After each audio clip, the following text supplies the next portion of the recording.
50 years ago, we entered the logistics industry with a vision to change the way the game was played. And today, we are making waves in an ever-growing industry.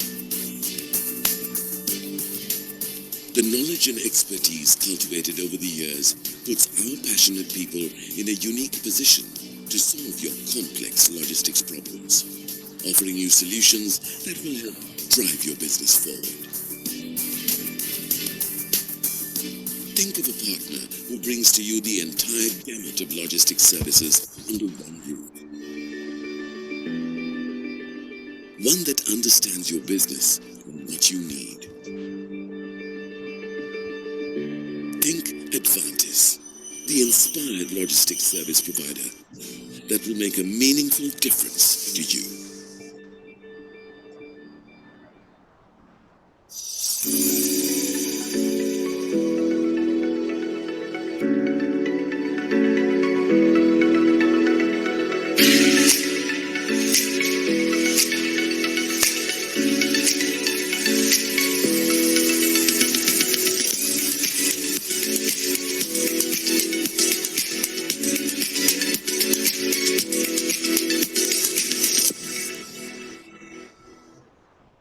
A warm welcome from CILT Sri Lanka. A good morning, good afternoon, and good evening to whole world. Thank you for joining all the participants, and also I thank the moderator and the speakers who are present here today. It is an immense pleasure to have you all on board today.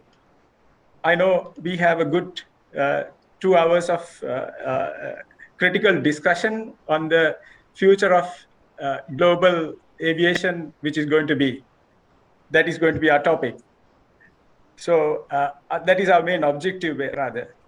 So I want to introduce our moderator, Mr. Rehan Waniappa. He's an attorney at law and has over 15 years of work experience, both in the private bar and the Civil Aviation Authority of Sri Lanka, where he is currently the Director, Air Transport and Economic Regulation. He has wide experience in aviation legislation, bilateral agreements, air transport policy development, and industry affairs. He has represented Sri Lanka in nearly 200 intergovernmental bilateral air service negotiations, including at the ICAO conference and air services negotiations with the European Union to successfully secure and expand traffic rights for Sri Lanka, both at home and overseas. He has represented Civil Aviation Authority of Sri Lanka at many international organizations, such as International Civil Aviation Organization in Montreal and International Labour Organization in Geneva. In October 2019, he was a part of Sri Lanka's delegation that participated at the Assembly of International Civil Aviation Organization in Montreal, Canada, which saw the participation of nearly 170 states. He has also been a visiting lecturer in commercial and air law at the General Sir John Kothawala Defence University, Ratmalana. He also often speaks to aviation professionals and students on aviation-related topics. A passionate Toastmaster, he's a regular speaker at various training programs. He always enjoys traveling, sports, and music.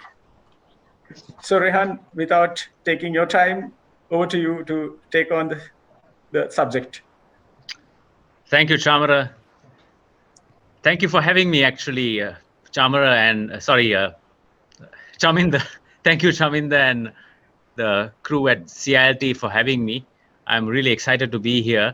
I also welcome all our speakers today. We have an exciting panel of speakers, collectively having about 100 years of aviation experience. I actually counted. It's more than 100 years of aviation experience in your respective fields. Also, we have many participants joining from CILT here in Sri Lanka as well as abroad. I was told that there will be close to 378 people joining us. approximately 25 to 30 participants joining us from India, UK, USA, UAE, Hong Kong, Bangladesh, and Japan. So today's topic is the future of global aviation in a shifting landscape. As you know, we are in a critically shifting landscape. In the last 2 years, approximately, civil aviation has experienced its biggest setback in its existence over 100 years, mainly due to the pandemic. The mega carriers have reported losses. The hub and spoke system, which we often talk about, has not worked because of the border closures. On the other hand, air freight has shown some improvement to help airlines to survive. So I'm excited to host this webinar. We will be discussing a lot of things about what your respective airlines are doing to survive the pandemic, how the digital landscape is changing, what your predictions can be for the next 5 to 10 years, and how the aircraft, the type of aircraft that you use will be of fundamental use to survive in this recovery phase. So let me get on to the panel that is present here today. Before I introduce the members of the panel, I have to mention that Mr. Vipula Gunathilaka, the Group CEO of Sri Lankan Airlines, informed us that he's unable to join us due to a personal commitment. But nothing to worry, we have an equally able young professional joining us, Mr. Chamara Ranasinghe, the head of cargo at Sri Lankan Airlines. So I will quickly run through the profiles of our speakers today, the panelists. As mentioned, we have Mr. Chamara Ranasinghe, the head of cargo at Sri Lankan Airlines. Chamara has about 23 years of experience in the airline cargo and aviation industry in the field of customer service, cargo reservations, sales and marketing, and airport cargo operations. Since 2013, he has held the position of head of cargo for Sri Lankan Airlines, responsible for cargo sales, marketing, operations for the entire network. So let us applaud and welcome Mr. Chamara Ranasinghe.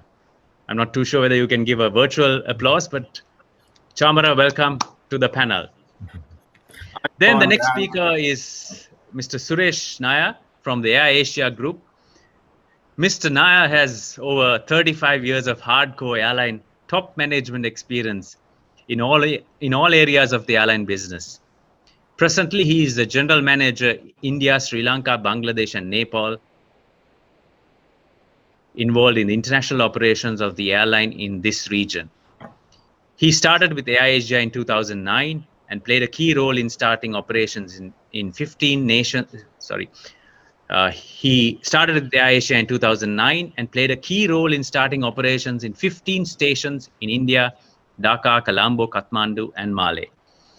He is an expert in startup airlines with a very special interest in low-cost airlines.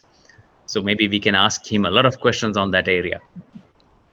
He has also done his MBA at the Cochin University School of Management Studies and was, very importantly, a Chevening Scholarship winner. He studied advanced management at Manchester Business School by way of this scholarship. Let us applaud and welcome Mr. Suresh Nair. Thank you very much. Then we have from Kazakhstan, all the way from Kazakhstan, far away, Ms. Marina Kuznechevskaya. Let me pronounce that name again. It's Marina Kuznechevskaya. She's working currently at Fly Dubai Airlines. If I go to explain about Marina is an expert in international logistics and supply chain. She also has experience in air freight, aviation, and business development. She's also a chartered fellow member of the Chartered Institute of Logistics and Transport and is the current vice global chairperson of WILAT Central Asia. With almost 20 years of experience, Marina has had the opportunity to be part of and to lead international teams both at Schenker, where she was air freight and projects manager, and later on at Jeffco, where she went on to become the commercial director for Kazakhstan and Central Asia. As the current area manager of Fly Dubai in Kazakhstan, she and her team have successfully established the company and made it grow by opening several branches in the country and the region, positioning Fly Dubai as a serious competitor among other airlines. Whilst managing Fly Dubai, she also heads a private holding company based in Central Asia, where she advises and develops startups and business solutions. Marina has continuously been developing her skills and furthering her education. She recently certified herself as a mentor and business coach, and she has started consulting for CILT, USAID, and a few other entities. Let us applaud Ms. Marina. Welcome, Marina. Thank you. The final speaker is Mr. Karthik Radhakanthan. He's the head of sales and country lead Sri Lanka of Cathay Pacific Airlines. Born and educated in Chennai, Mr. Karthik Radhakanthan has over 22 years of experience in various portfolios in the aviation industry.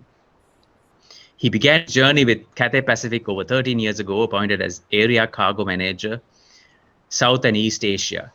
Thereafter, he was appointed as the Regional Cargo Operations Manager, South Asia, Middle East, and Africa, responsible for handling regional operations of cargo, safety, contracts, compliance, regulatory, and quality. From September 2019, Karthik from September 2019, Karthik has been the head of sales and country lead for Sri Lanka. Incidentally, Suresh Naya and Karthik have both worked at Jet Airways when it was a leading private airline in India. Let us now welcome Karthik Radhakanthan to the panel. So let me tell you how the panel the speakers will speak and how we will progress throughout the day. So I will pose about 3 to 4 questions to the panelist, and the speaking order will be: we'll have Mr. Chambara Ranasinghe as the first speaker, Mr. Suresh Naya will be the second speaker, Ms. Marina will be the third speaker, and we'll have finally Karthik as the fourth speaker. So these 4 questions I will pose to the panelists, and each of them can give their point of view on the question posed. I have to mention that they will be speaking as experts and not necessarily as representing their airlines. So whatever they say does not indicate that this is the position of their airline. They are here as expert. Of course, you're free to tell us what your airline has done in particular matters or areas and so on. While I have this discussion with the speakers, we will also have some polls for the audience to answer. I think there'll be about 3 to 4 polls and for the audience to answer. And let's see what the audience thinks about these questions which we pose from time to time. So with that, let us move on to the panel. And the first question I like to pose to the panelists is: what strategies has your airline adopted to withstand the pandemic to stay afloat in the second and third wave? What strategies has your airline adopted to withstand the pandemic to stay afloat in the second and third wave? So we could start off with Chamara. Yes. First of all, to everyone, Ayubowan, as we wish in Sri Lanka, long life to all of you. Good morning, good evening, good afternoon to rest of the people joining from various parts of the world. And thank you very much for the introduction, Rehan, and also my appreciation to CLIT for organizing something very, very timely, and also for everybody across the world. Okay, the question is very clear. I think it's understood that the times have been really tough for aviation, and air transportation has been the most impacted negatively with this pandemic. And the times have been very unprecedented, And I must say that it was the same for my company, although we are a smaller airline compared to some of the giants in the world operating. So if I may just take you through what strategies that we have adopted too. Uh, First of all, I think although we are currently, we were a passenger oriented company. We had our focus, passenger centric focus, where the entire business plan was very passenger centric, where passenger revenues were driving the company forward. Uh, so it is understood that the more focus was on passenger, and then suddenly when the crisis hit, when the pandemic hit, and of course many as the moderator explained, many borders closed. It was getting really tough on us to make sure that we water. So we had to look at the alternate revenue generation efforts, which would keep the airline afloat. And I personally take uh, a lot of responsibility in saying this because I represent cargo for the company, and the entire team came together and made up a plan just to ensure that we had enough revenue collection from cargo using the same number of aircraft in the fleet to the best of our ability. So I think, like many airlines that we have seen in the industry, the focus from transferred into cargo for obvious reasons, where the passenger with the passenger restrictions, obviously that had a lot of limitations in bringing that revenue back to the company. So if I may just share, I'm sure it's not confidential, but uh, our revenues came down. Our passenger revenues from the normal pre-COVID times came down by almost 60%. So that's how much of an impact it was to the company, and that how much was a burden that we had to sustain. So, but I must say, given the effort, with all the action that we took to ensure that cargo was given, cargo took precedence in this time for the last 15, 16 months. I think cargo has taken precedence. There was a lot of focus on cargo, and we sort of developed a model where we went and looked at even some of the new routes that we some time back called off or suspended for commercial reasons. We have sort of uh, taken the initiative to reopen these routes, and I must say that it has definitely given a lot of scope to the cargo uh, team, and also the operation, and also our customers who had been wanting, who had faced a lot of issues with the supply chains being restricted with the pandemic, and the airlines not flying the scheduled operations since the pandemic. If you know, as an industry benchmark, I think 50% of the air freight volumes are carried on passenger bellies. So when passenger bellies are grounded for obvious reasons, that means that the supply chains can get really blocked, and also it becomes really stressful for to some of the countries to keep their supplies on time. Especially, I would take an example here: the Maldives. The Maldives had to survive,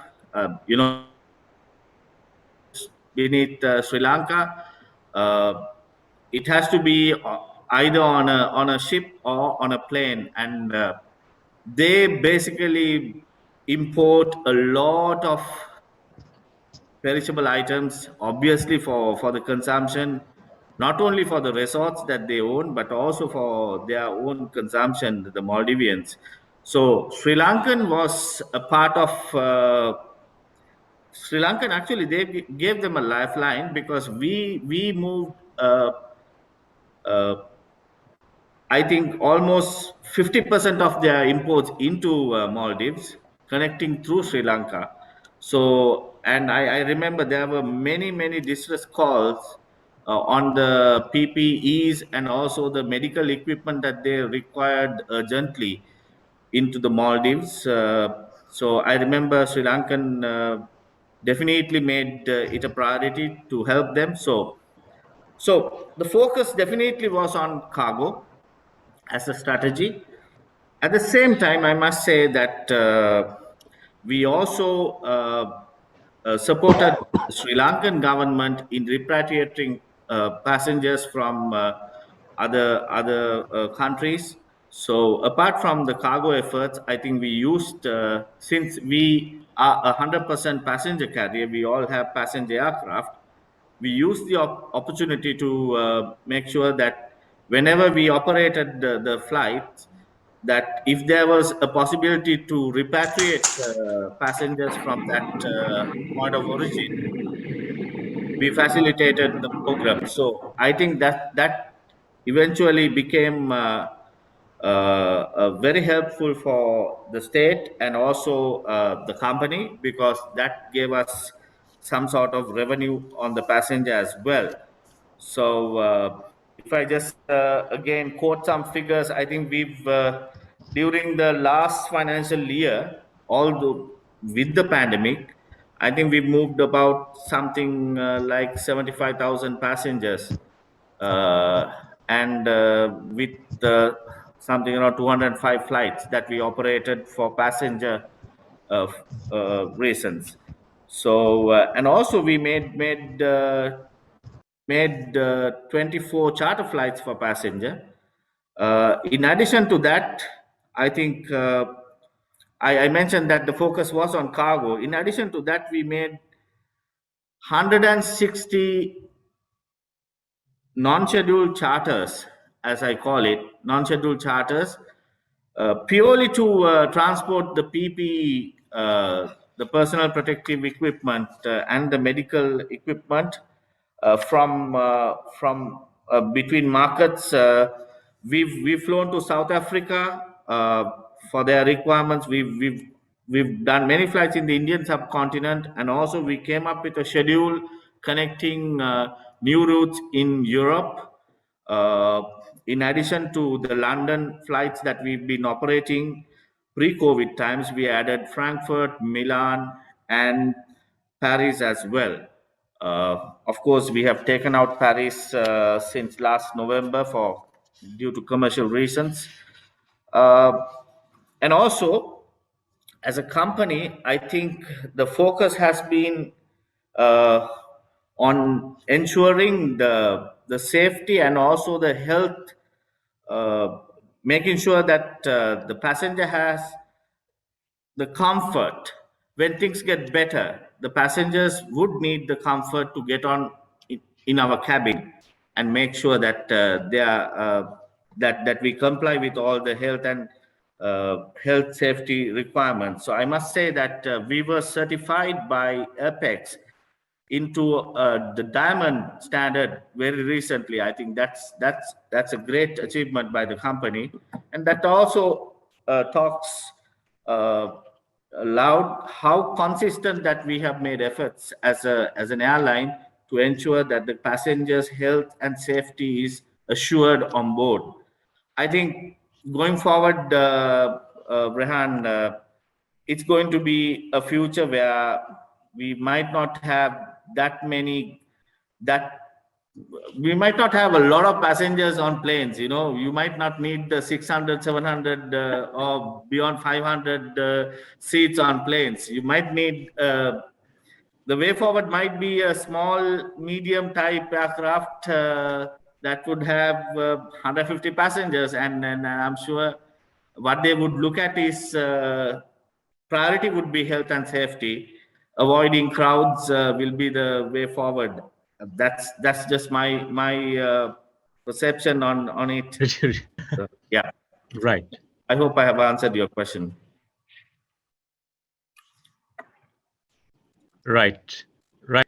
Before I move on to our next speaker, I like to invite, before I invite Suresh Nair to speak on the topic, I'd just like to remind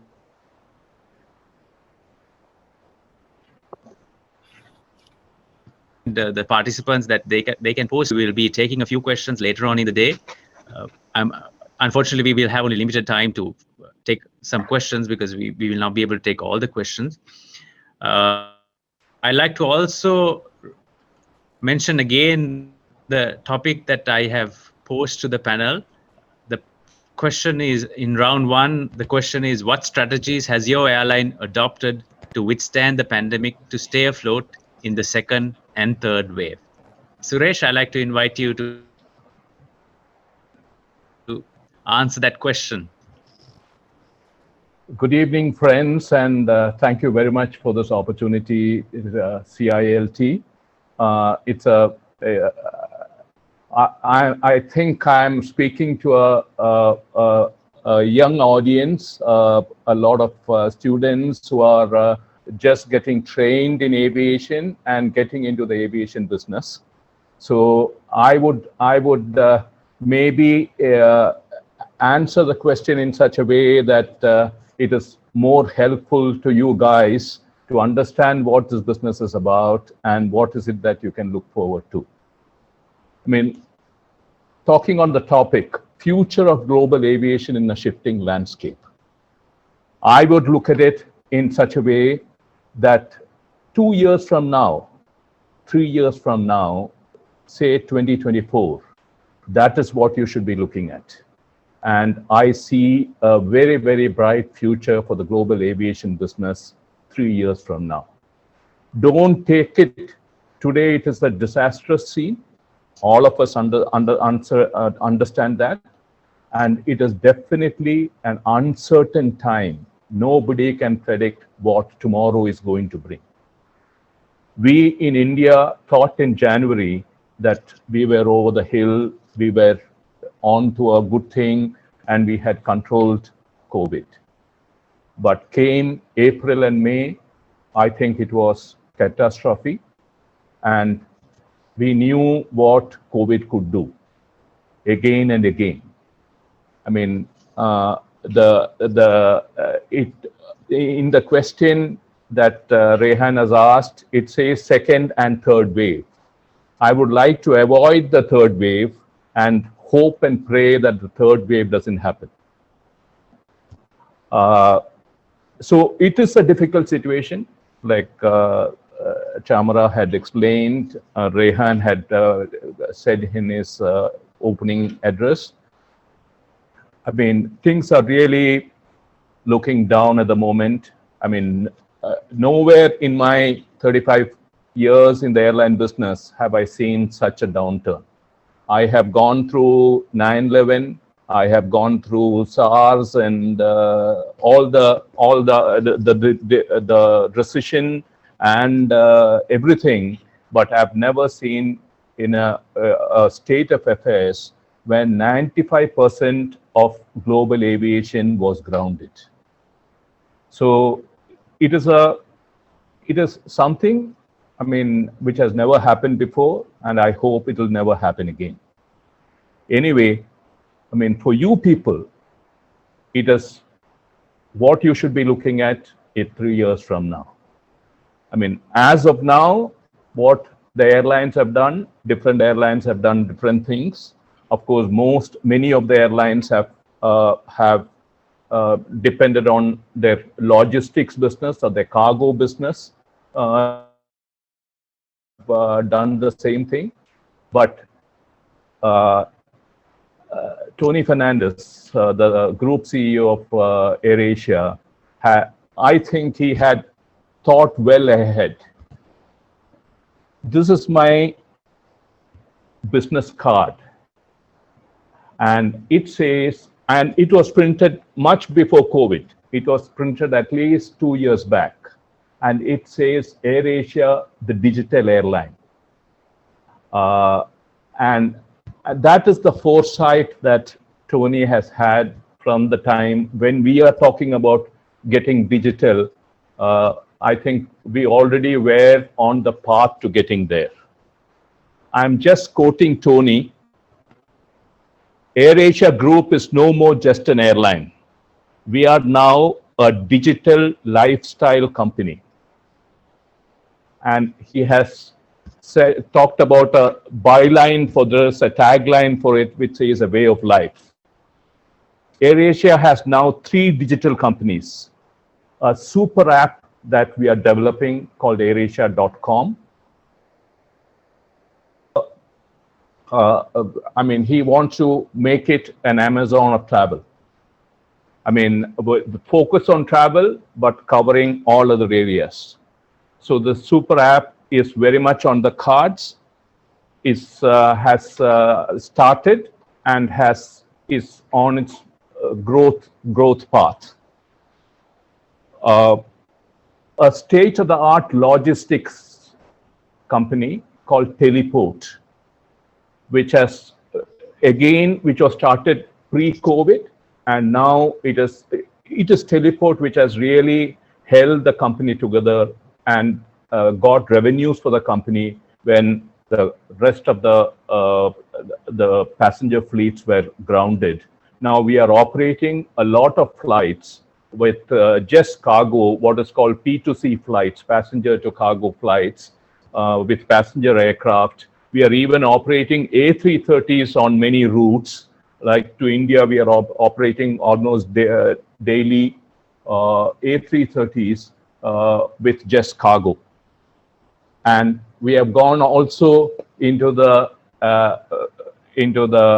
Asian restaurant business, Asian food restaurant business, with our what was our in-flight menu called Santan, and now it is growing in Malaysia. It is going to start in Singapore, and he wants to make it a worldwide chain with Asian food. Now these are some of the, and we have also gone into financial services. We have got a company called Big Pay, and we have also gone into a ground handling business with SATS, and we have also diversified into a engineering company which will support the other airlines also in their engineering needs. So in many ways, AirAsia has developed into a really digital business, and that could be the way forward. Of course, travel remains the core. The other businesses will grow towards, I mean, making it a good travel ecosystem which will support the basic airline business. I think it's good foresight. I understand that airlines like Cathay Pacific, by the way, Karthik, I was also with Cathay for 14 years. So I know the company very well. So I understand Cathay is also getting into following us or following our lead and getting into that area of the business to make it a more digital company than just an airline. So welcome to the effort. Let us see how it goes forward. If you just ask me in 4 words as to what airlines can do for the short term, I'm talking about the short term in the maybe in the next 1 to 2 years. I do not see much.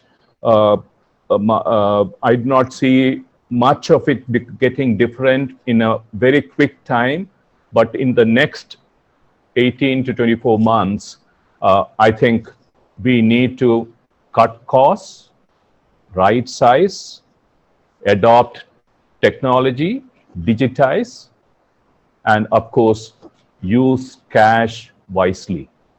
I mean, these are the four words that I can think of, which in the short term would help the airlines to survive. And if the airlines can sustain themselves for the next 2 years, I can assure you the whole pent-up demand. I understand consumers are saving huge amounts of money now, which they will want to spend. I mean, the domestic, I would expect the domestic business. Of course, Sri Lanka doesn't have too much of domestic business, so it may not be too relevant. But for Indians, Colombo is a domestic connection. Let me put it that way. I mean, that is the opportunity for you guys. Colombo or a Bangkok has become a very, very doable. Maldives and Dubai became very, very favorite destinations of Indians during the pandemic because they were countries where we could travel. And we are huge numbers. We are talking about 1.3 billion people. So you have a market at your doorstep. So the domestic travel will definitely be there. And the focus will definitely be on short-haul traffic. I mean, you would not travel to Los Angeles, but you may travel to a Bangkok or a Chennai guy may travel to Colombo, which would be the short-haul business would be the focus for the next definitely 2 years. And I mean, that is, and definitely FIT travel, individual travel will be much more on focus than I think business travel is going to drop at least for the next 2 years. The fact that we are doing it on Zoom, this conference, this meeting, I mean, says it all. You know, that is what is going to happen, at least for the short period. But I think person-to-person relationships are very, very important. Eye contact, whatever is very, very important. It will come back, but you have to be patient. You have to make travel much safer than what it is today. And then we should be able to revive demand. And one last thing, in this whole process, I think low-cost carriers will play a very, very crucial role because we have to revive demand. And if we have to revive demand, we got to get the people flying again. And price is definitely a factor which will affect people, which will make more people travel. The lower the price, more and more people will travel. That travel will never go away. I mean, you cannot wish that away. Travel will remain. Global aviation has a future, but don't look at it as of today. Look at it 3 years from now. Thank you. Right, Suresh. Thank you very much. Of course, some very useful insights. Seems like your airline has already diversified into different areas to face the pandemic. So very well done. Thank you for those insights. So you said low cost will be the way forward for most airlines. So we move on to another low cost carrier. Marina, are you ready? Yeah, thank you very much. Yeah, Marina, just let me mention the question once again for the benefit of anyone who has joined later. The question is, what strategies has your airline adopted to withstand the pandemic to stay afloat in the second and third wave? Over to you, Marina. Thank you very much for this great opportunity to be speaker. I'm the newest member of Aviation World. I have only 6 years of experience in aviation and 14 in logistics, industrial logistics, etc. So as a newcomer, I'm very grateful to be part of air business because since childhood I was dreaming about airplanes, and it was very painful for me, like for all of us in 2020, because I was speaker at international conference about future of aviation in May 2020, and it was just crushed. I was in tears because sky was empty, nothing was moving, and we didn't see any light at the end of the tunnel. So today, this is a completely different story. Even with second wave and a third wave, we still have a future. So based off experience of my airline, I wouldn't say that it's brightened, but still. So even we lost 53% compared to 2019, we're still flying, and UAE claiming themselves as the safest place to travel because 60% of populations are vaccinated, which is just a great number. In Kazakhstan, we have maybe 10% which vaccinated because people are afraid to go and get this vaccine because it's new. And I think this is like a global fear, but people are tired to stuck in one country. We have big country, but with very small population, like 60 million people, and seems all of them would like to leave the country because we started to fly in August 2020. So flights are full, not just for us, but for many other airlines which are flying from Central Asia, which shows that people would like to travel and they are ready to take a risk, to be responsible for themselves. During pandemic, we decided to switch to cargo. So we switched to fully cargo airplanes. In good days, we had 60 cargo flights, planes from India to Dubai, mostly with perishable goods, because you know Dubai in a desert without perishables, maybe all the country will be starved, let's be honest. So for now, this is like a good experience for us. Doesn't matter what's happened, we still will be flying. So our local airlines like Air Astana and Aeroflot and S7, like Russian airlines, also decided to be more concentrated on cargo business. Cargo business will never replace passengers, but still this opportunity for us to be part of great logistic world, because aviation is the safest way to connect the world, and we are leading this. So I think there is a future, maybe in 2 years, maybe in 3 years. I don't know when we will be at the level of 2019 or 2015, but walking slowly, being carefully, because passengers becoming very educated. They're asking about HEPA filters, they're asking about so many technical issues which we never faced before. They're always asking which type of aircraft you're using, what kind of seats, what kind of leather, because, or what kind of textile, the chairs, because they're reading somewhere, Googling, like, this is like very good for viruses, this is like safe for viruses. So we feel like a school people, so like a pupils, because we also need to Google and ask how operation managers, what's happened now, how can we attract people, how can we compare ourselves with other airlines. And about passengers sector, this is really sad, but prices are increased, like triple, like double, and people are very unhappy with that. So we are trying to fix it, but unfortunately airports also struggled. We have, at least in Central Asia, we have maybe 40% of staff who is able to work now. And this is like a deficit of professionals. And we're really looking forward that at the end of 2021, we will run to the same level as it was before.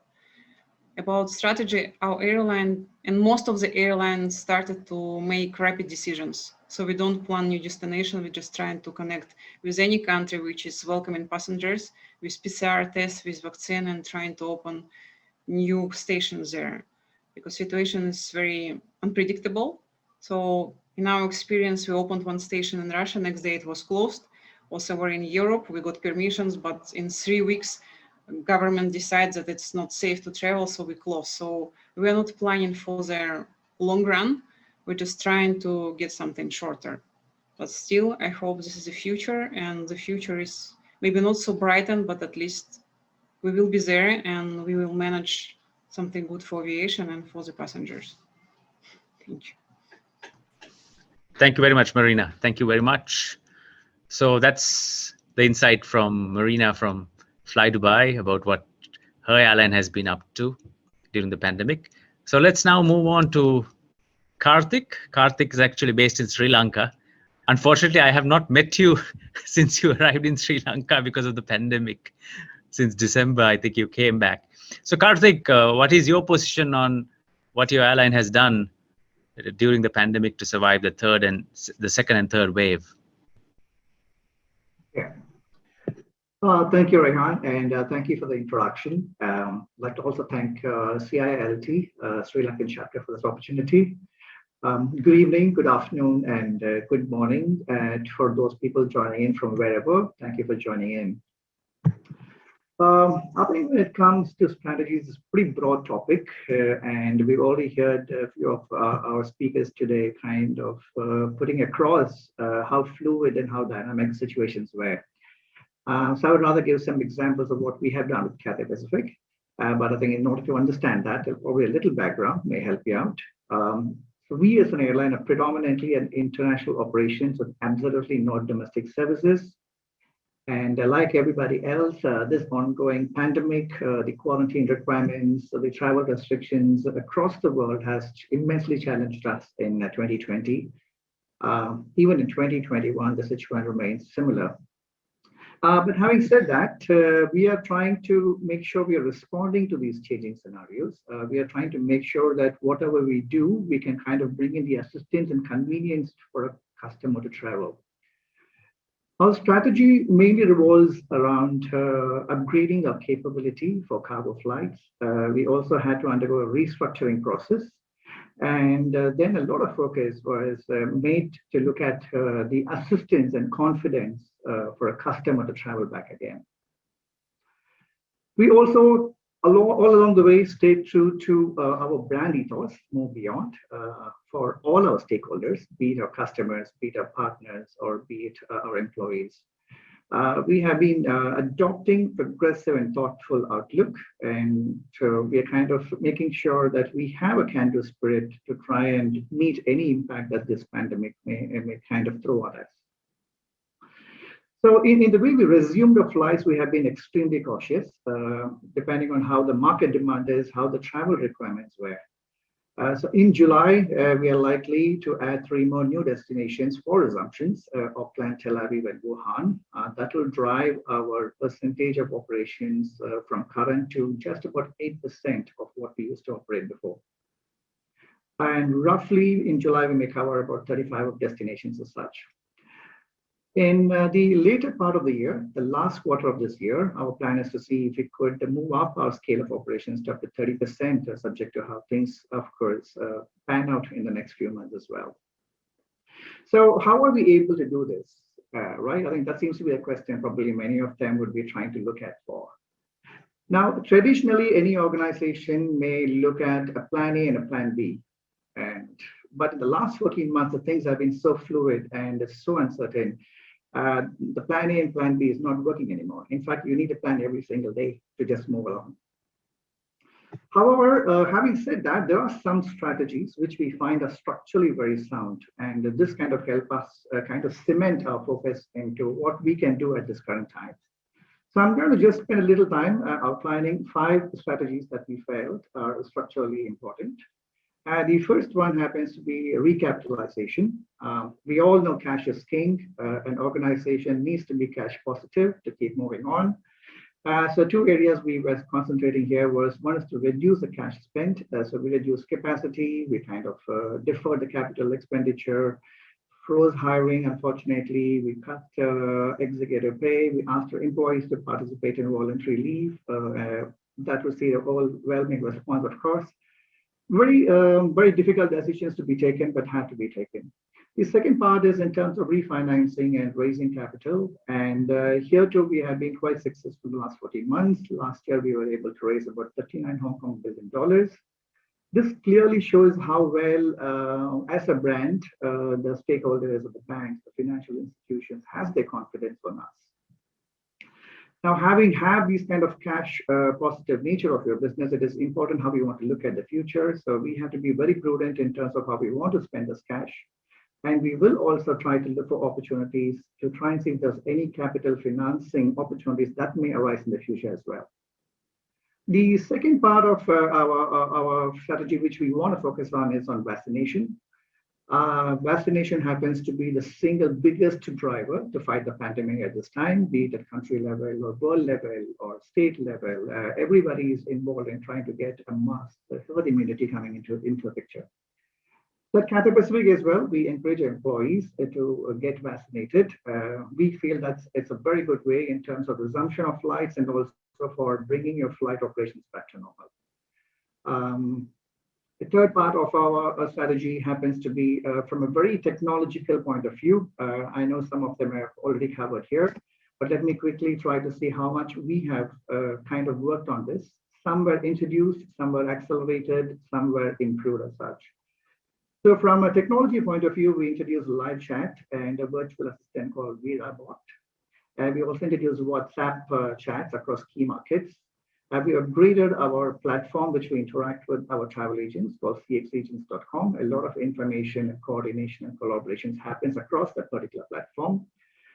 We will be adopting the Common Pass, a digital health app. I'm sure many airlines and customers are quite excited, probably even airport operators are quite excited about this. This digital health app will exclusively have customers' name, travel documents, and PCR results. That should help to kind of validate these documents, define the way of travel, and help a customer to seamlessly move between different parts of the journey. And the fourth point is from a very safety, that's very, very core to what our business is and a very customer centricity point of view. We introduced Cathay Care, which kind of has many measures across every stage of a journey. So what comes around this is basically the online check-in, the self check-in, kiosk facility, e-security and e-boarding gates at our hub, the Hong Kong International Airport, where we expect passengers to have very limited contacts between people in the short and medium term. Then we have the physical ecosystem, our exclusive lounges and our onboard. I think many of them covered this again, and how well we look at it in terms of sanitation, keeping up to WHO and IATA standards, how we can adjust our meal services, put a Cathay Care kits, social distancing comes into the entire picture there. Beyond this, I think convenience for a passenger is important. So we are looking at free COVID insurances, fly worry-free, managing your own bookings with unlimited booking changes, and a very easy refund policies. And our fifth strategy, probably one of the biggest and the most and the last strategy that I would want to touch upon is cargo. Here again, be it Suresh, Chamara, or Marina, they touched upon it. This has become the key contributor of our business for the last 14 months. Now, Cathay Pacific is one of the biggest commercial cargo carrier, even before the COVID situation as such, and we run almost 20 exclusive freighter fleets in addition to our passenger fleet. But having said that, it was very important for us to improve the cargo capacity to kind of meet the demand that was coming up because of the lack of passenger belly space. And I think Chamara did mention there was more than 55% of belly space out of the market at the moment. So in addition to our freighter fleet, we have to kind of deploy additional charter service from our subsidiary companies. We converted many passenger to cargo, with Suresh mentioned, into what we call a COPs. We operated more than 5,600 pairs last year. We are ticking quite rapidly this year as well. In addition to that, we also had the opportunity to open up new freighter ports as demand is picking up. In our own South Asian region, we opened up Riyadh very recently as such. So not only the cargo capacity has to be improved, but then the solutions for our cargo customers also has to be something that we need to look at. There's a couple of quick things. One is we introduced the vaccine solutions for a very safe, fast, and reliable way to transport COVID vaccines. We have been having many years of experience in transporting pharmaceutical shipments, and that helped us design these particular solutions. So far, we have kind of transported over 15 million vaccines across the world. We also happen to look at another product solution, which is revolving around lithium-ion batteries, something which is very, very sensitive to fire and how well we can transport that by air. So we introduced another solution called as a fire containment bag or SCID FCB.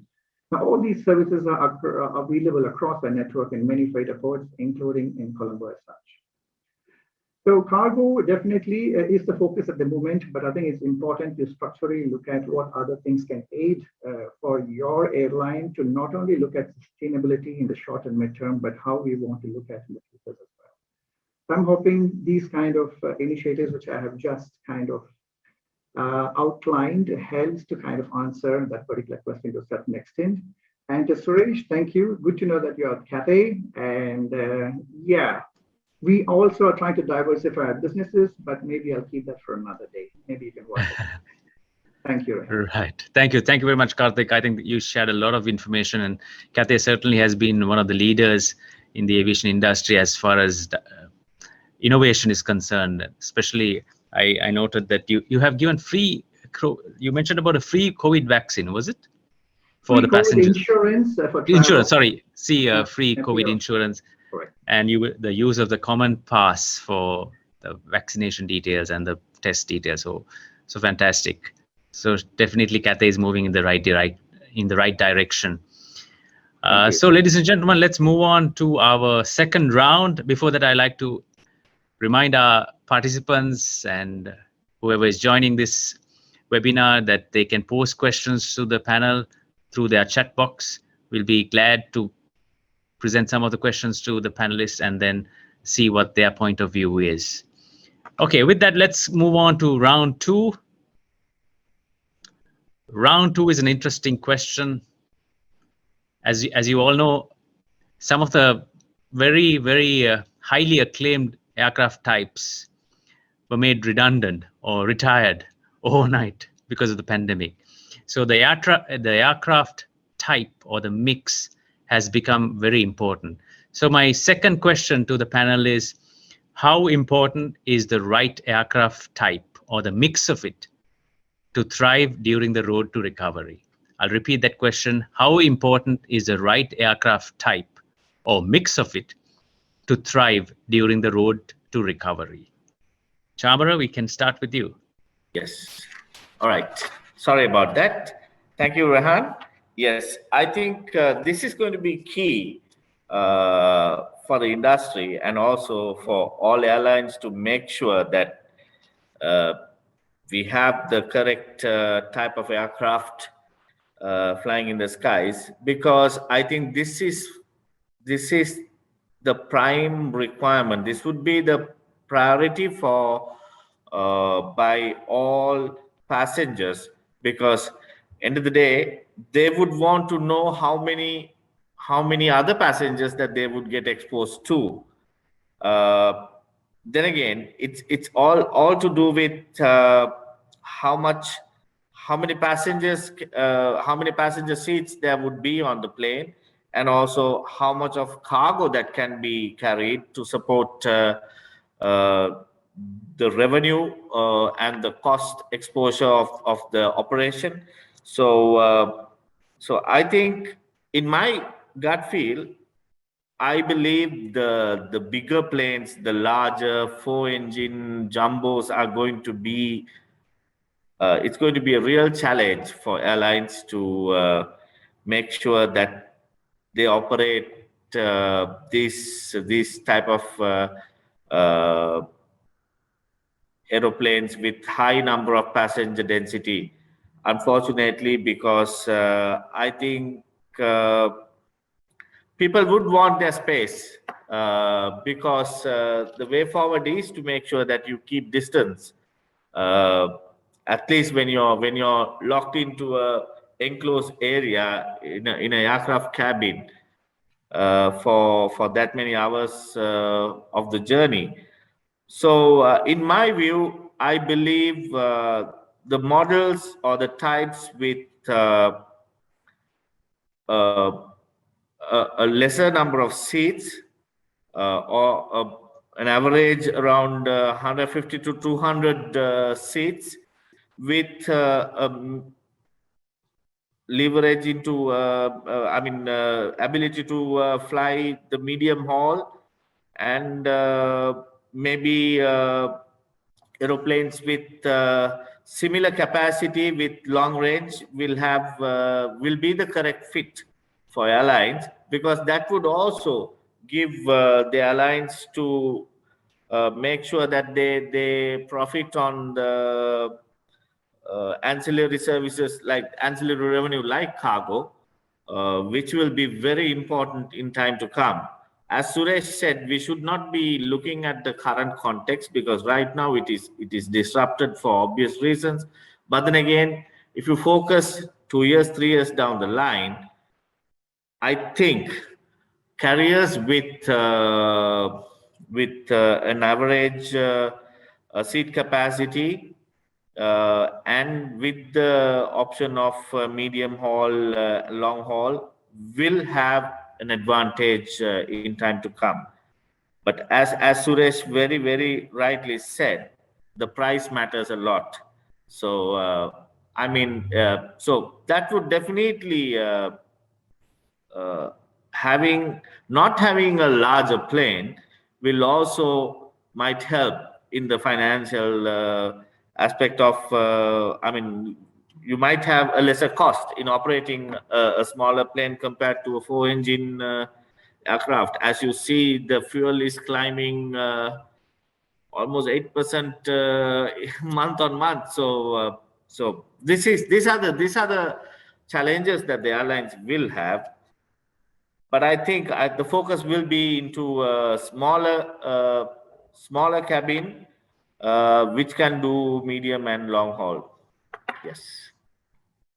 Thank you, Chamara. Thank you very much. Definitely, I read somewhere that the A320 Neo did a flight of about 9 hours some months ago, the longest recorded flight on an A320 Neo.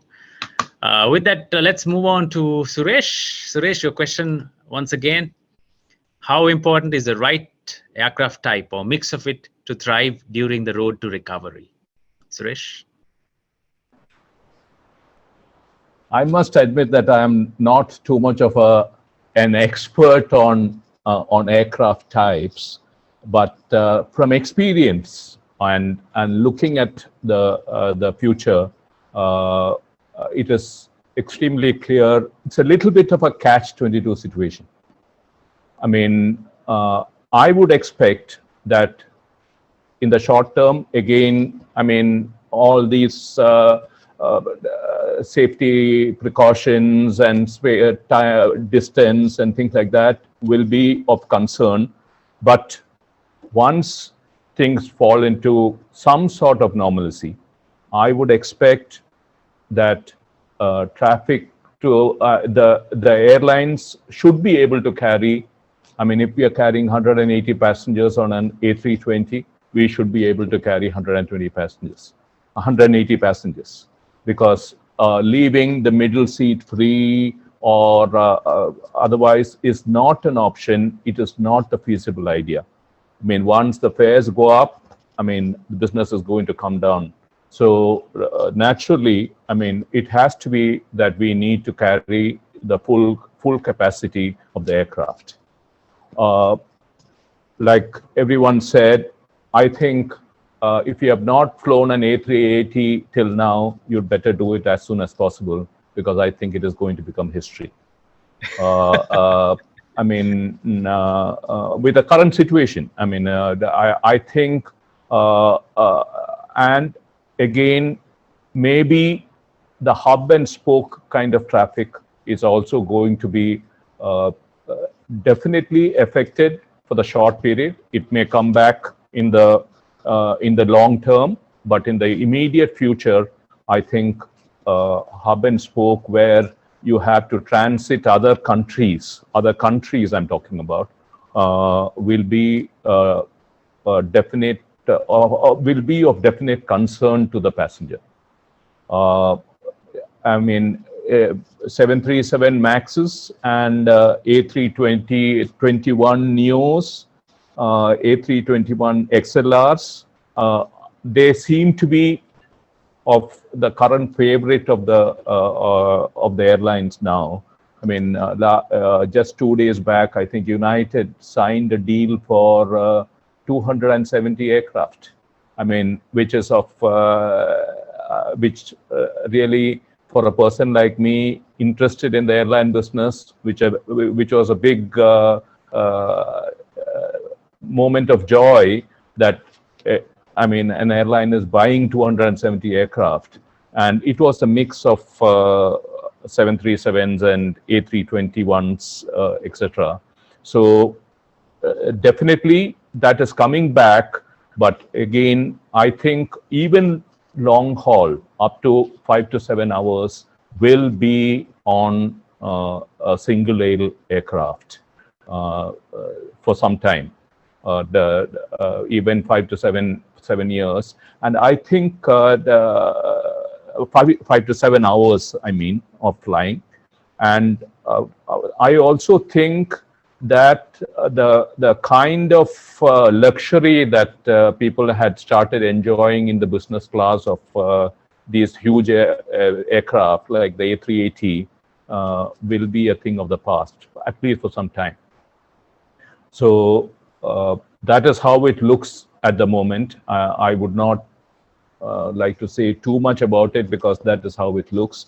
And the again commuter aircraft, which less than on domestic sectors, where in which countries I do not know about Sri Lanka as per se, but in India, for instance, the commuter aircraft like an ATR or a Q400 would be of great use for the smaller sectors. And now, I mean, Q400s fly even between India and Mali, and could be even Colombo can be done with an ATR. So those are possibilities. And even more so, I think short haul will be the focus for most of the airlines. So the aircraft type will depend on maybe the A220 that now has come into could be another option. I mean, these are aircraft type which I think of. I was also told, I mean, of course, now the supersonic flights like Boom Aviation, I saw that it being mentioned. It has gained a lot of traction. I see that everybody is interested. Everybody was of my time. I mean, I did not know about the youngsters. We were all interested in the Concorde, if you remember. And I think supersonic flights would be of great interest. Two, I mean, sustainable aviation fuel. I mean, sustainable aviation is a matter of great interest to all countries now.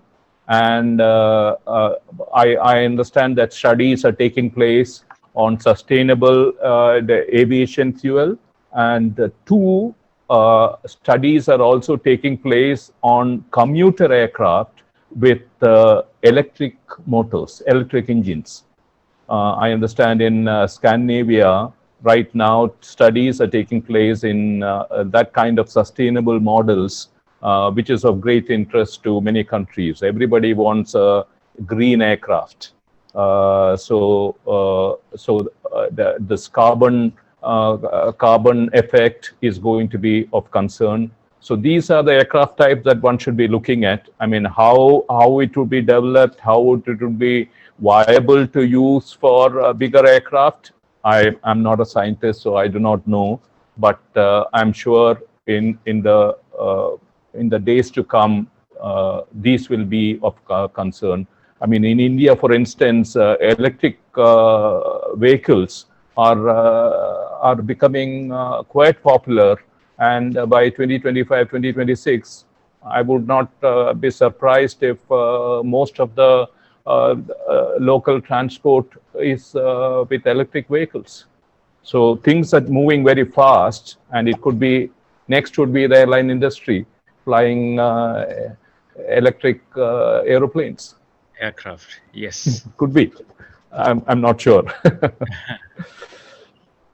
Thank you very much, Suresh. Thank you very much. Useful insights, definitely. Green is the way forward. And certainly the smaller aircraft will benefit in this current pandemic, and definitely the low-cost airlines like you and marinas will benefit. So Marina, what do you have to say about this question? Those low coster, which is operate like smaller aircrafts, Boeing 737-800 plus Maxes, which unfortunately not operating now. I think it will be like a little battle between Boeing Max and maybe Neos, which are more or less similar, because this is like a balance between 178 passengers plus 5 tons of cargo, or maybe 60 tons of cargo in case of some pandemic issues. So like 10 tons in a belly plus 6 tons in a cabin. So it's a good balance. So you're always on a safe side. Even passengers are a little bit afraid to be in a little capsule. They still kind of has a hope with HEPA filters and with everything, with like short like flights, like 4 hours, maximum maybe 5 hours. They will be safe. And hopefully with global vaccinations, we won't need to wear masks during the flight. Because as far as I know, many people are refusing to fly because extremely complicated. To wear masks, for example, for long-term flights between Europe and US or between China and US, depends on situations. So I think that low-cost airlines which using smaller aircrafts maybe have a chance to survive in next 3-4 years compared to big airlines which operate in huge flights or huge planes like Lufthansa and other huge operators at the market. But luckily, Turkey now stopped all the bans for the international airlines to fly in, and their capacity will be used again as in old times. So Right. for us, as United Emirates carrier like Air Arabia, Fly Dubai, and some others, this is like a chance to keep our place at the market and maybe get our previous revenue maybe in the next 3-4 years. For example, at our market, more and more airlines are looking forward to use smaller airplanes compared to bigger one, and they transform them to cargo airplanes. Our national airline decided to put 4 biggest airplane in the cargo and get a leader place at the market. So they're just trying to find new routes to China, to Europe, because we're in between. And there is also like free insurance, free PCR tests. It also helps for the people to feel safe for the Right. future, for the travels. Right. Right. Thank you, Marina. Thank you. So the low cost carriers will keep the aircraft they have and not worry too much about getting bigger aircraft. So now I move on to Karthik. I think Cathay has a mixed fleet. Karthik will have interesting things to say about my question. So Karthik, what do you think? Yes, thanks, Rehan. So Cathay Pacific, we had our airline incorporated in 1946, so that's what 7 decades ago, and we've been in this business for almost 73 years now. And right from the beginning till now, from small aircrafts to where we are right now, we have seen a whole lot of aircraft types, aircraft mix so far. But having said it, under the current scenario, if we need to thrive on how we want to look in the next few short-term or medium-term, it is very apt to have a mix of aircraft types, and you need to really look at the long-term sustainability of your business as well. Now, a lot of factors has to be considered, and every factor has to be considered, not just the short-term, but even a long-term as such. It happens to be where your hub is, where do you operate from, which destinations and how far are these destinations in relativity to where your hub is. Does cargo form a main role in your business plan, the efficiencies of the aircraft, and what kind of sustainability it can bring? I mean, the list goes on, right? At the same time, we're also posed with this challenge as when and how much of these assets can we currently deploy and at what time? There's also a question of huge maintenance and management schedules for those that is not flying and unfortunately parked in the ground. It's very, very sad to say, like Marina was saying how she almost had tears thinking about how the current situation is. We also get tears when we see all these parked aircrafts across the globe. In Cathay Pacific, not only do we operate one of the youngest fuel efficient fleets like the A350-900s, the A350-1000s, and our newest one is the A321neos, which you touched upon. But we're also looking very vigilant in terms of how do we take our aircraft deliveries. There are few aircraft deliveries which is still ongoing as such. The timing of these aircraft deliveries is also quite crucial depending on how the market demand picks up. But the current fleet that we have is a mixture of twin engine aircrafts and 4-engine aircrafts. And the A350, which I'm just talking about, brings in a huge technological advancement, be it aero design, aerodynamics or design. It's lighter, it is more cost efficient, very reduced maintenance requirements, so which means you save a lot of cost. And these costs could actually be passed on to the customer. And I think that's a very good benefit to have holistically. So apart from this, they burn only 25% lesser fuel than the earlier generation aircrafts. And like how Suresh was mentioning about the green, they contribute a lot towards reduced cargo emission, even for that matter, diminished noise print, which is becoming more and more required as a regulatory thing in many countries that we fly. Now, Cathay Pacific is a group. So coming back to what probably Rehan has kind of picked for Cathay. As a group, we've got 3 airlines. So that's Cathay Pacific. That's an international airline that we operate. It has both passenger fleet and exclusive Cathay Pacific cargo fleet. Then we have the Hong Kong Express. That's a wholly owned subsidiary of Cathay Pacific, which is kind of a standalone low-cost model that we have been speaking about. Then we have Air Hong Kong. That's again a wholly owned subsidiary of Cathay Pacific. It operates as a regional freighter services in and across Asia. So together we have close to about 293 aircrafts.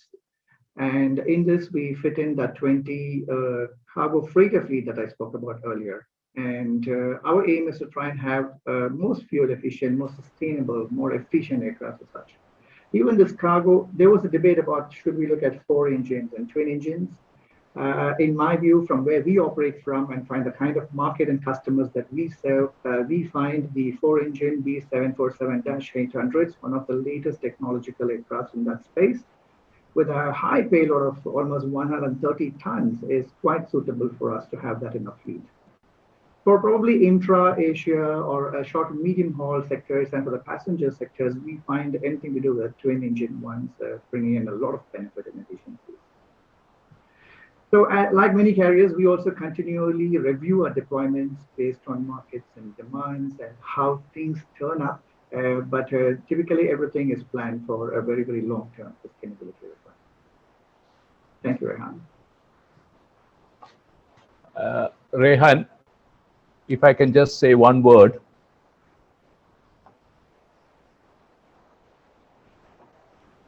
Yes, Suresh, go ahead, please.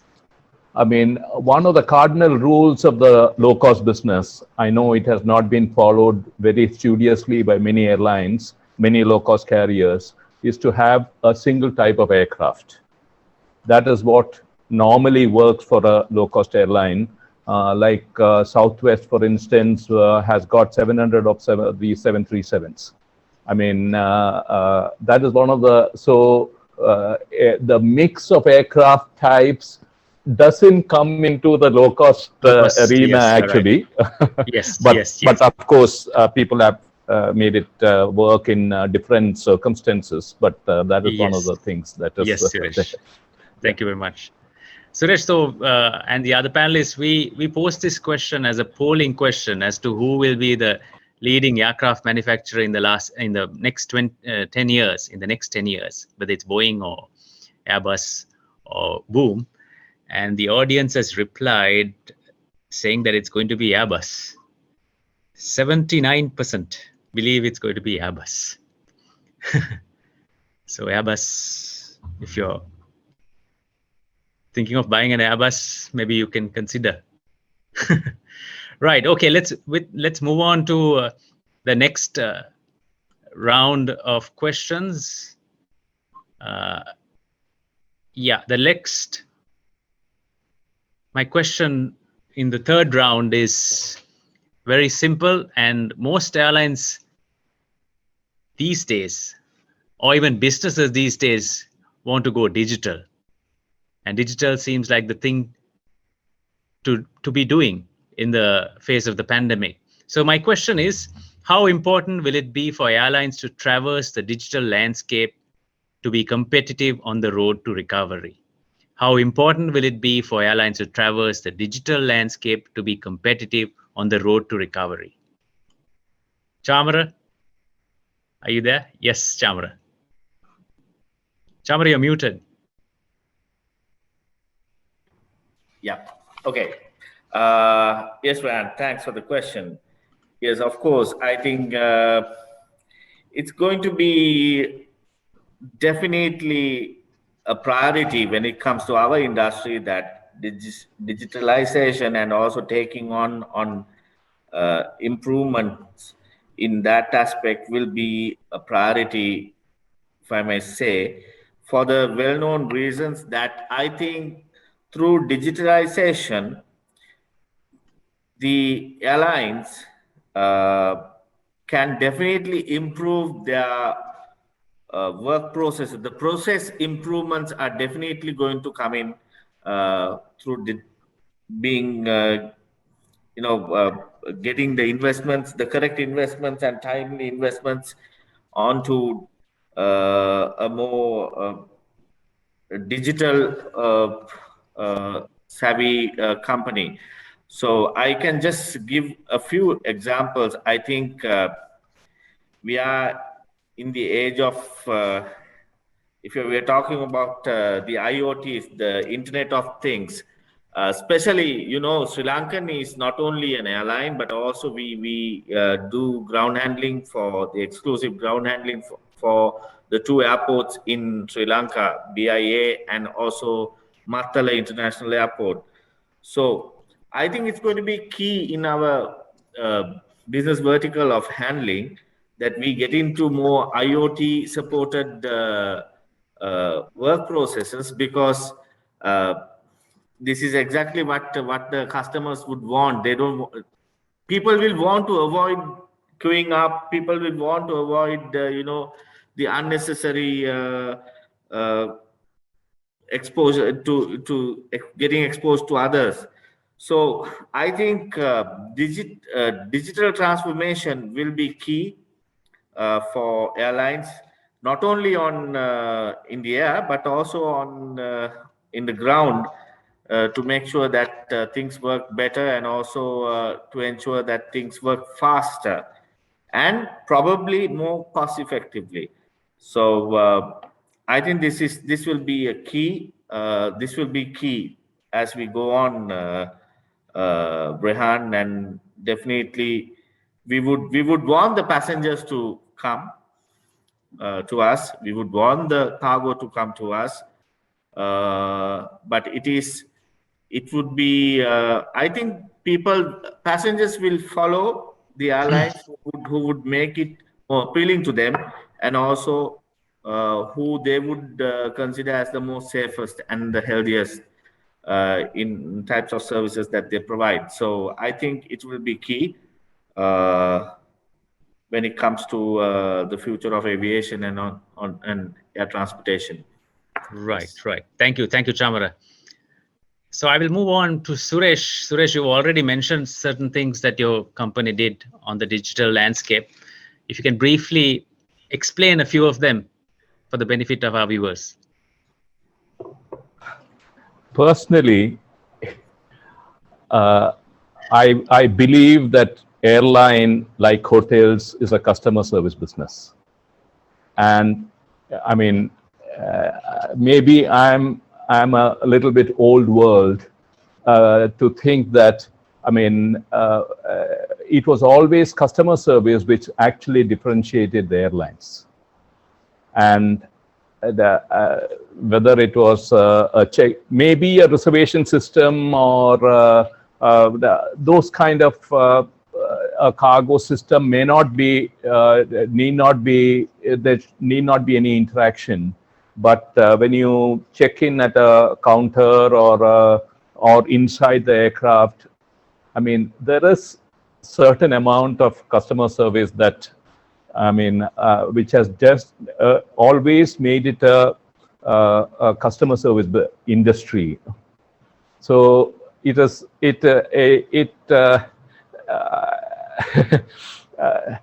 I should think that we would go back to the old ways and have a little bit of more interpersonal or personal interaction, or the human factors come into play to a certain extent, rather than being a very mechanical process where the travel itself is an experience, and let us not take the experience out of the travel and make it mechanical, like we have done most other things.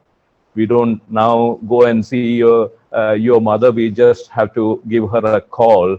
I mean, it makes a difference. So personally, that is my very personal view. I mean, I like that the customer service part of it, and I've always focused on customer service being the being very much a very important part of the airline business. Having said that, today's world is different. We need artificial intelligence, big data, Internet of Things, mobile technology. I mean, it has become, everything has become, you can operate from the mobile phone. So definitely, I mean, even before COVID, I'm talking even before COVID, AirAsia had come up with the facial recognition systems, which we wanted to have it at the airports. We, in fact, we went to the extent of installing it in an airport in Malaysia, and also the Avalon airport in Melbourne, the facial recognition system, which allowed passengers to check in without really going to the counter, with just their face being recognized by the system. And then the passport details, everything came out of that. So we have definitely been ahead of the game, and digitalization and say kiosk check-in, those kind of processes have been there for, I mean, at least from maybe 3, 4, 5 years. Of course, it has speeded up now with this process of not having any kind of interaction and having web check-in, etc. Even web check-in we had introduced quite some time back, and you did not have you need not have brought a physical boarding card. All that is definitely, that was on pre-COVID also, but now everything has been expedited, and the digitalization process is very much top of the agenda. I mean, if things have to work today, that is how it has got to be.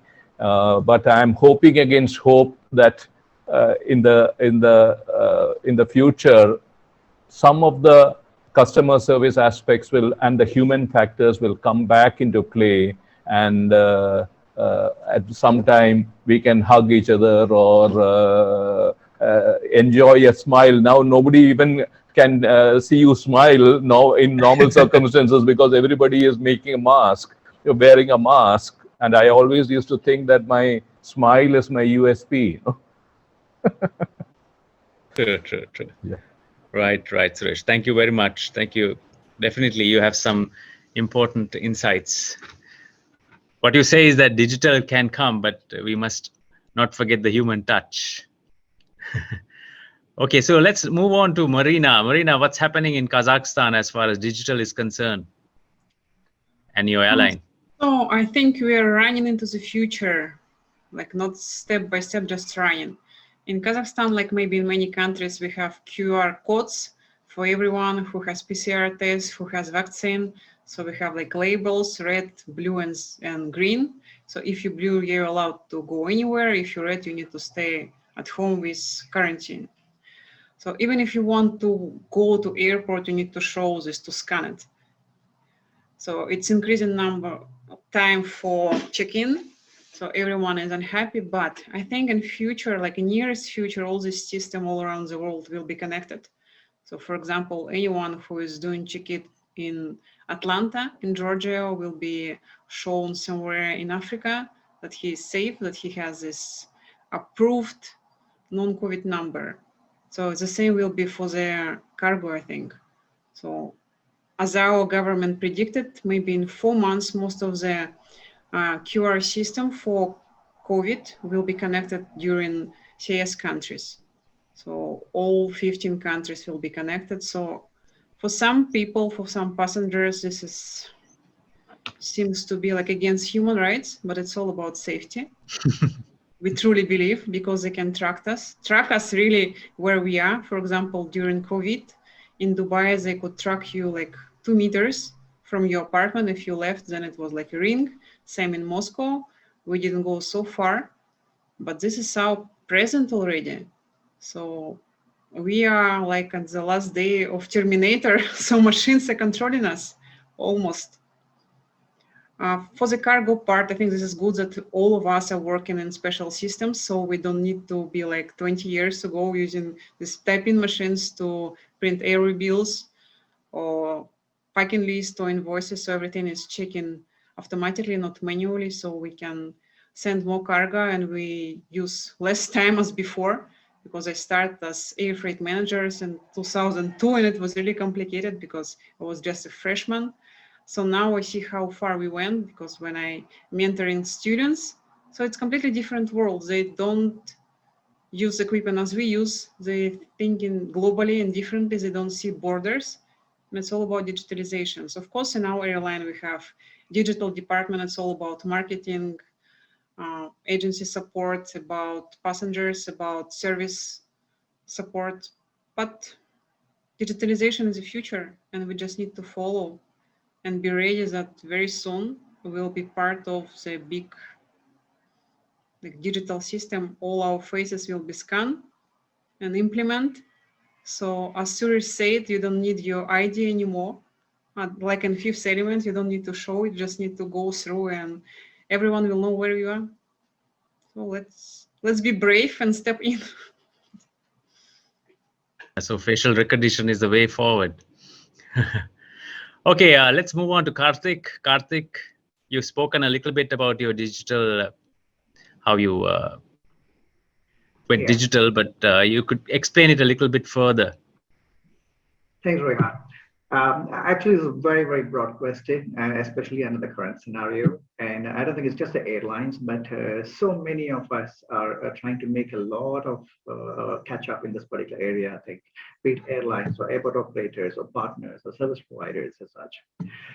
I think most of the airlines, we are forced to now accelerate our requirements in this particular area. And be it digitalization or technology, I think these will be key enablers, not only when we try to resume the flights, but also in terms of how we would want to look at the recovery period of the industry. Would you want a long recovery period or a shorter recovery period? And I think a lot of work will happen on the digital technology side to make it shorten. Now, again, let me try to break this out into two. One is the passenger side of the business, another is cargo side of the business. Again, I'm aware I'm bringing a lot of Cathay-specific examples here, but I'm hoping to try and see whether you can get the picture here with those examples as such. So please bear with me on that. So from passenger side of the business is something already Marina, Suresh, and Chamara touched upon it. We're trying to identify vital physical touch points in a passenger journey as they move through the airport into the aircraft and to the destinations, right? And we are trying to take advantage of technology and kind of replace those physical touch points so that there is less risk of cross contaminations. So as much as possible, any touch points do it the e-way or the digital way. So there is no kind of interactions much with the service provider or a partner, and try to do it all on your own. In this way, we have contactless check-in, the digital health passport I spoke about earlier as such. And I also mentioned about the Hong Kong International Airport, where we have a lieu of services, which is all self-serviceable as such. Now, apart from the technology trying to replace these touch points, we have also worked a lot in terms of our communication channels to our customers and partners. Again, something we touched upon on the WhatsApp and live chats and the Vera bots. On that side, same example is how we are conducting the webinar right now on the digital space. I think it's demonstrating more and more of how this will become more important. And then, actually, I would like to kind of expand some examples from the cargo side of our business. I understand we have a lot of personnel here from the transport and the cargo industries, so maybe this will relate to them and kind of echo to them much better. The first thing is about IATA One Record. Cathay Pacific Cargo is the third pilot of IATA's One Record program. I understand this was earlier conducted in London, Heathrow, and Amsterdam, but we are now conducting this in Hong Kong as a third pilot. This program is nothing but it builds a paperless operation of your e-airway bill. It also helps you to implement 100% e-airway bill, which we have done so in Hong Kong and many of our destinations. It also, this program creates a virtual shipment record. So typically you can have the end-to-end transparency of all the data that connects the full supply chain, be it shipper, a customer, a broker, airport operators, airlines as such, and a destination also. You can have these data integrated and shared by all stakeholders if it comes to real play.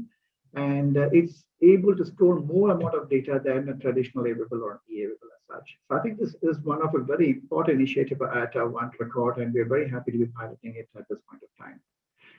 The second is basically Ultra Track. This is something that is exclusively for Cathay at this point of time in terms of introducing a next generation tracking and tracing solution. So how this works is it's basically a multi-dimensional tracking and data logging device. It will have a Bluetooth transmitter, very low energy based one. And at piece level, it will be able to transmit data real time to you, telling you about what temperature you are, what sensitivity you are, what kind of vibration, humidity as such. Thus, it is very, very ideal for very sensitive products, be temperature sensitive, fragile shipments, and especially in a very contactless environment, right? It gives a greater visibility, not only for Cathay Pacific, but even our customers in trying to know where exactly and how exactly are those shipments. Now, we have these data loggers and trackers in the industry for quite some time, and we understand many of our shippers and customers do use it. But what's pretty unique about the one that we have at this point of time is this data is automatically connected to our operations center, which we run in Hong Kong called the OCC, and where we have dedicated people, experts in this particular field. Now, they can even intercept during its journey at any point for any proactive corrections or requirements that they could further assist on that. The customer also on a virtual chat can connect with us onto these OCC centers directly. That's the kind of advancement we're trying to make. One other example which I wanted to leave before I summarize this particular point is ULD management, one of the very, very trying requirements from a transportation point of view, logistically. We have moved into a blockchain program with that, and we rolled that out in our hub in Hong Kong and certain ports in Americas. We are probably first in the industry to manage the change of custody of such units using the blockchain. So as you can see, technological advancement in cargo is also quite essential, and it's very, very prudent that we do more of it and accelerate it right now to bring in those benefits that we want to try, and not just passengers. But that's where we're trying to aim, put both our products in one basket, finding solutions for our customers and trying to accelerate. Thank you, Rehan. I think Rehan is experiencing a problem with the connection. Okay, just to check on the polling results, we have on the second round, this question was here. Scalability of technology adopted by airlines have come to a tipping point, which I think most of us believe that airlines can adopt AI for further enhancements.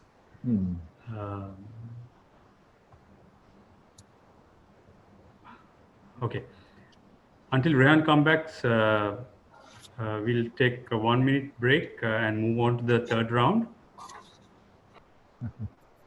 Life, as we know, keeps evolving.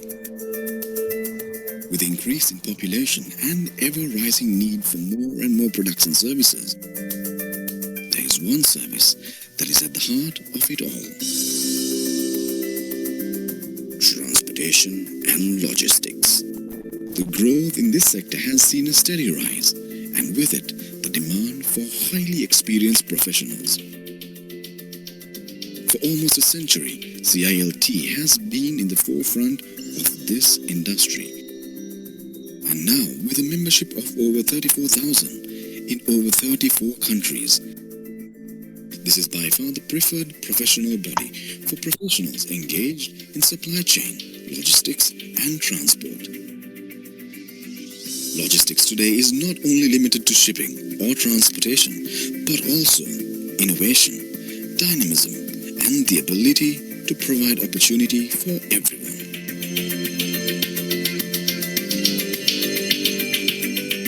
CILT Sri Lanka focused on vibrancy and professionalism as the capability and expertise to add value in leading the logistics and transportation industry.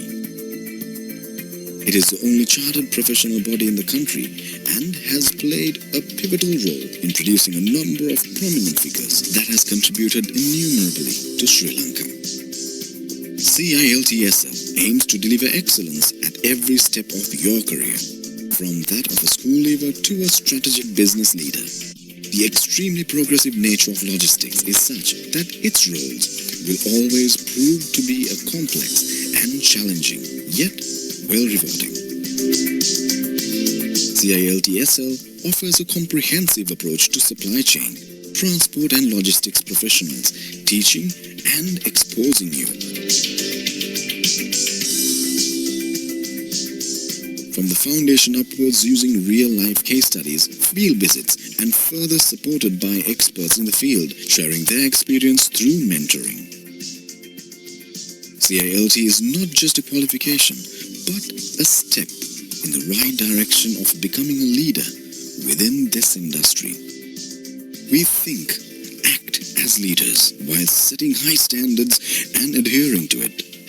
We encourage diversity through our Women in Logistics Transport and the Young Professionals Forum while being passionate in achieving our objectives.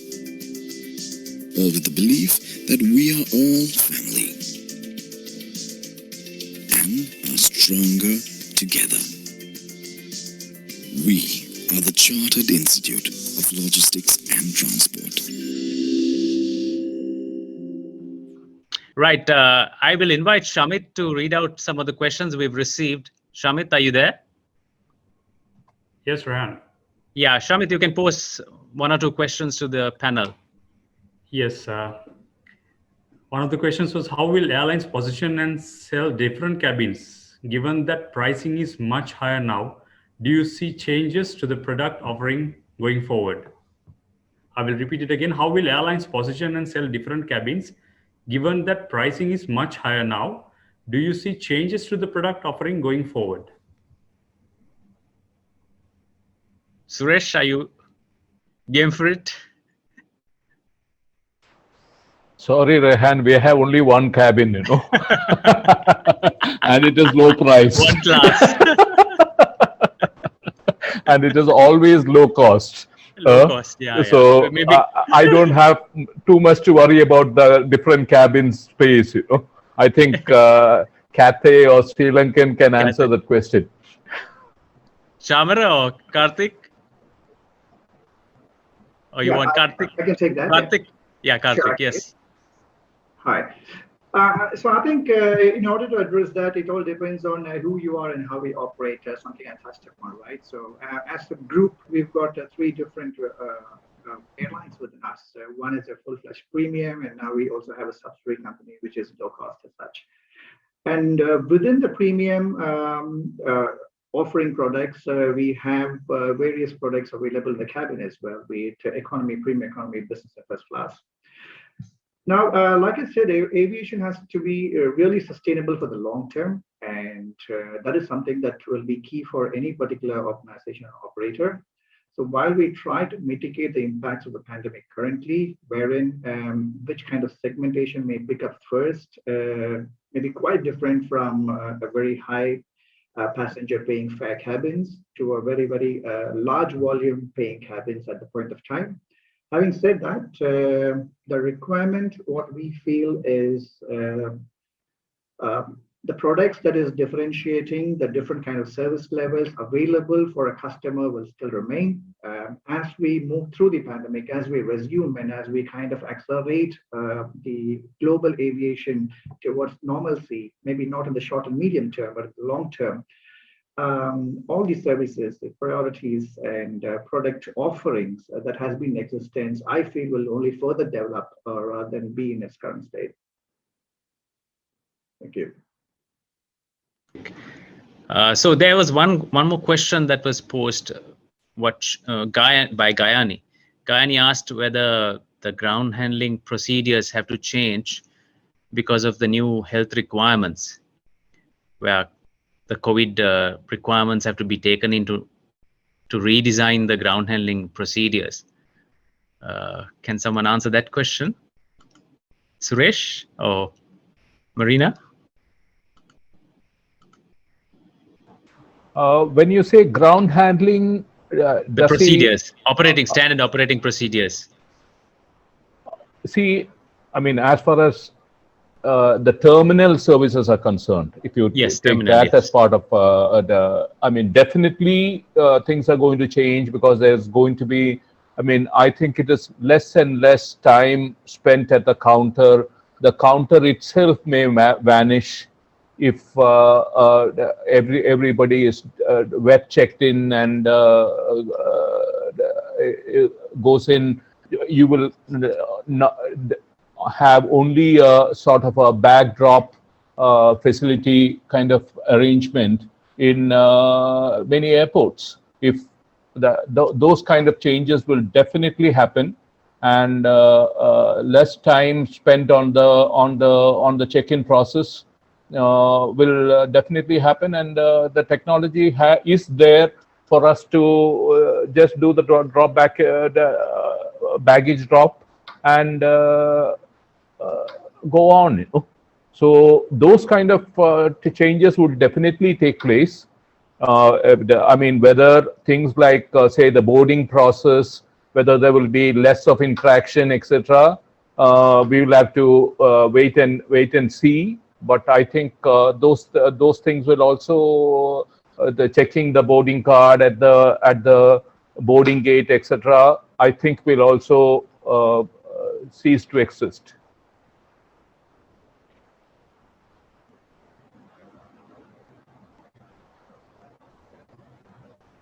I think.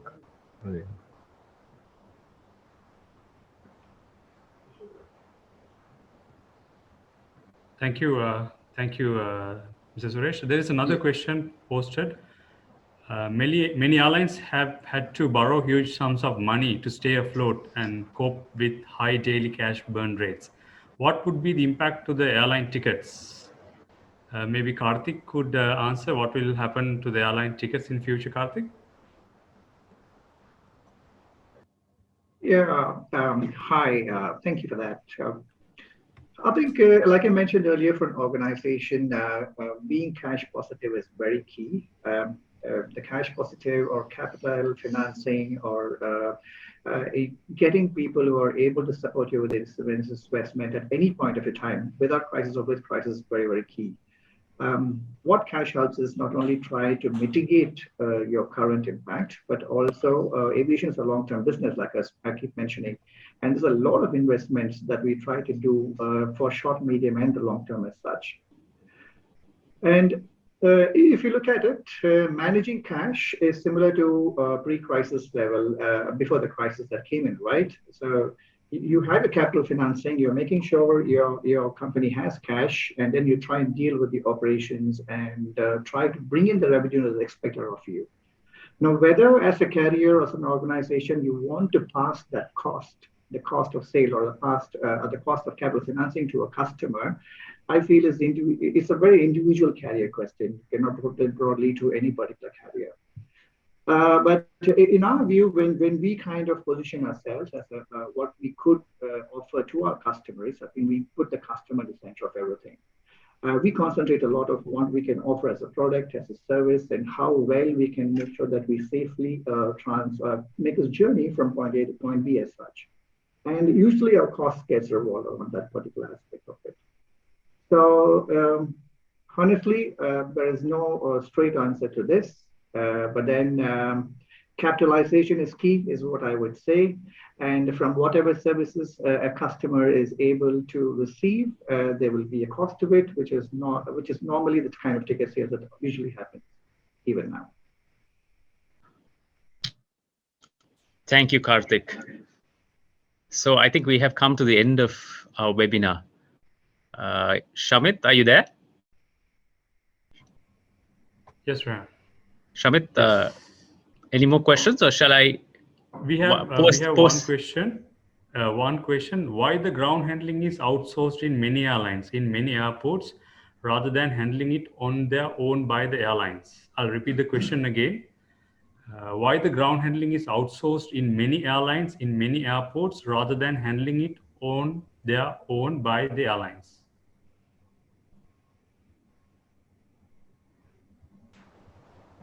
If I can, sure, if I can answer that, it is not actually many airports, I mean, like for instance, with Dinata in Dubai, or I think even in Colombo, we have to go with it is the decision of the airport operator. They allow self-handling only at some airports. I mean, the rest is outsourced because, I mean, the airport operator sometimes insists on that. Even sometimes, otherwise, for the airline, it is more viable for say if you have a single flight, to have a team of people to handle just that single one flight is not a feasible idea. So that is why, and most airports, it is outsourced to a ground handling agency, and in many airports it is the airport operator who decides on that. Right. Thank you, Suresh. Suresh, before we wind up, there is one more question which I wanted to pose, and I unfortunately can't give too much time for our panel to answer. Just about 1 minute per person. My question is, what is your prediction for the airline industry for the next 5 to 10 years? Just 1 minute. Shamara.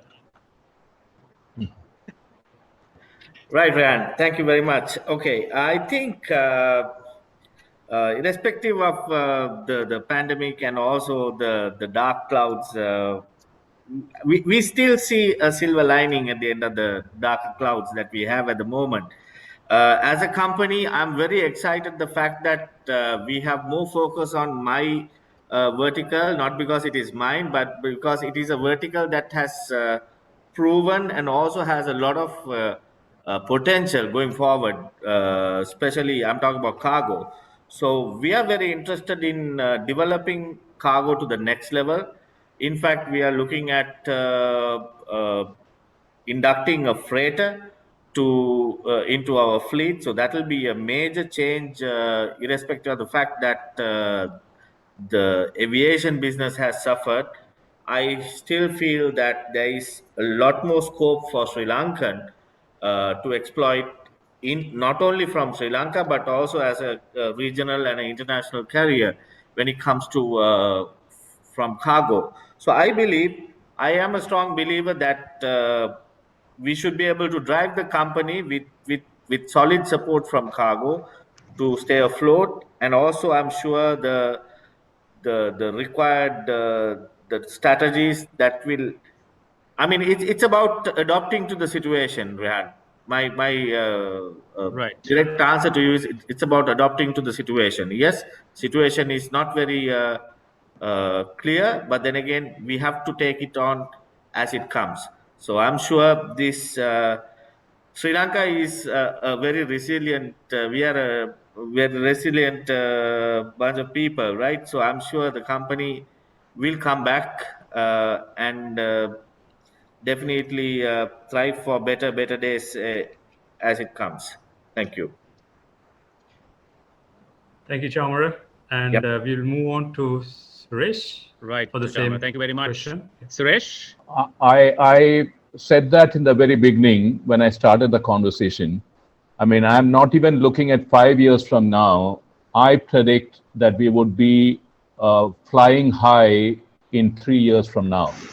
And I expect, if we take a poll of whatever the number of participants that we have now, and ask them whether they want to travel tomorrow if it is safe, I'm telling you 100% will say they would like to travel. It is definitely going to be a boom time 5 years from now. I mean, starting 3 years from now, I think from 2024 onwards, we would see the business coming back and we going back to pre-COVID levels and much higher very soon. Shall we move on to Marina? Marina? So I agree with Suresh and Chamara that our business will be also based on cargo, because it will be a key point in development of airlines. It will be a balance between number of passengers and the cargo in the belly. So this will be the way as we can survive in case if COVID will go further. But at the same time, I also agree with Suresh, as we used to travel in the last 30, 40 years, and most of the people are spread between the countries and we need to see them. And I don't think that we're ready to cross the oceans in a ship like in old days. So even if price will be higher than before, people still are happy to travel, as we can see as experience of our region. People just not used to be stuck in one place anymore. Even with Zoom, with all these new digitalization things, we need to see each other. We need to travel for business, for pleasure. Doesn't matter what price we need to pay. All we need is just to be safe, and airlines everywhere are trying to do their best with all the modern technologies to prevent COVID, to make our flight safe for passengers, because as Karthik say, passengers are first, and we need to just be proactive and present them the service which they used to have before. So in the next 3 years, we will be on the same level as it was before COVID, I hope. Right. Thank you. Thank you very much, Marina. Karthik, 1 minute for you. Future of aviation. Thank you, Rehan. In my view, I think our biggest challenge for this question would be on how do we deal with the uncertainty. Now, there are two ways to look at it. One is we need to really find out very customer-centric solutions so that the customer is confident enough to travel. The second part is based on collaboration. I think with the huge amount of regulation requirements that's coming through, we need more and more collaboration of the entire chain as such.